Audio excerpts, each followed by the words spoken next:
ইতোমধ্যে আমরা দেখেছি জুলাই আগস্টের আন্দোলনের মধ্য থেকে গড়ে ওঠা তরুণদের দল এনসিপি জামাতের সাথে একটি জোট করছে বা জোট করেছে। ইতোমধ্যে আমরা জেনেছি যে জোট হয়ে গেছে এবং এই জোট হওয়ার কারণে এনসিপি থেকে ইতোমধ্যে পদত্যাগ করে স্বতন্ত্রভাবে নির্বাচন করার ঘোষণা দিয়েছে এনসিপি নেত্রী তাসনিম জারা এবং আরেক নেত্রী তাসনুভা জাবিন, তিনিও নির্বাচন না করার ঘোষণা দিয়েছে। কিন্তু আমরা আশঙ্কা করেছিলাম যে এনসিপি হয়তো আর টিকবে না, এনসিপিতে হয়তো এবার একটা ভাঙন দেখা দিবে, কিন্তু না, সেটি কিন্তু হয়নি। কেন হয়নি বা কেন হবে না সে বিষয়ে একটু ছোট্ট একটা আলোচনা করতে চাই। বাংলাদেশে ডান এবং বামের মধ্যখানে অবস্থান করে বা ডানকে এক পাশে এবং বামকে আরেক পাশে রেখে মাঝখানে অবস্থান নিয়ে উভয় পক্ষকে একসাথে নিয়ে পলিটিক্স করতে পারে একটাই দল, সেটি হলো বাংলাদেশ জাতীয়তাবাদী দল বিএনপি।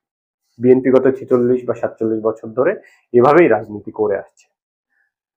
জুলাই আগস্টে ফ্যাসিস্ট আওয়ামী লীগ পতনের পর আমরা ধারণা করেছিলাম বা আমাদের আশা ছিল এরকম আরেকটি দল তৈরি হোক, যেহেতু বাংলাদেশে আরেকটি রাজনৈতিক দল জামাত ইসলামী এককভাবে ডানে অবস্থান করে এবং বাংলাদেশের বেশিরভাগ বামপন্থী দলগুলোই এককভাবে বামে অবস্থান করে এবং আরেকটা বৃহৎ জাতীয় দল জাতীয় পার্টি তারা ফ্যাসিস্টের সহযোগী হওয়ার কারণে এবং মাঠের শক্তি ক্ষয় হয়ে যাওয়ার কারণে তারা বিলুপ্তির মুখে। সুতরাং আমাদের আশা ছিল যে একটা নতুন দল হোক, তরুণদের একটা দল হোক, যারা বাংলাদেশের মানুষের প্রত্যাশা পূরণ করবে, কিন্তু এই দলটা ডান এবং বামের মাঝখানে অর্থাৎ বিএনপির মতো একটা অবস্থান নিয়ে তাদের রাজনীতিকে চালু রাখবে।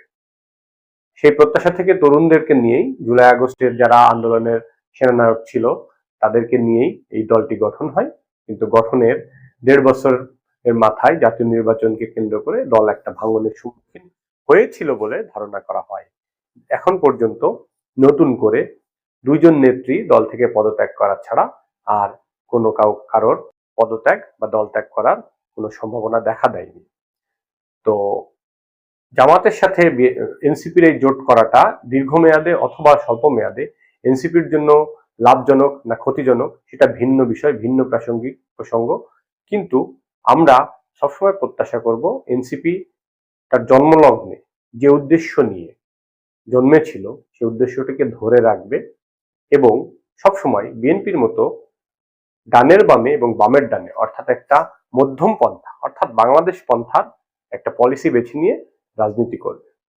এনসিপি যদি বাংলাদেশের রাজনীতিতে যে শূন্যস্থানটি তৈরি হয়েছে সেই শূন্যস্থানটি পূরণ করতে পারে, তাহলে একদিকে বিএনপি, একদিকে এনসিপি এবং ডানপন্থী দলগুলো, বামপন্থী দলগুলো মিলে বাংলাদেশে ফ্যাসিস্ট আওয়ামী লীগ পালিয়ে যাওয়ার পরে যে রাজনৈতিক শূন্যতাটা তৈরি হয়েছে সেই রাজনৈতিক শূন্যতাটি পূরণ করতে পারবে বলে আমরা প্রত্যাশা করি।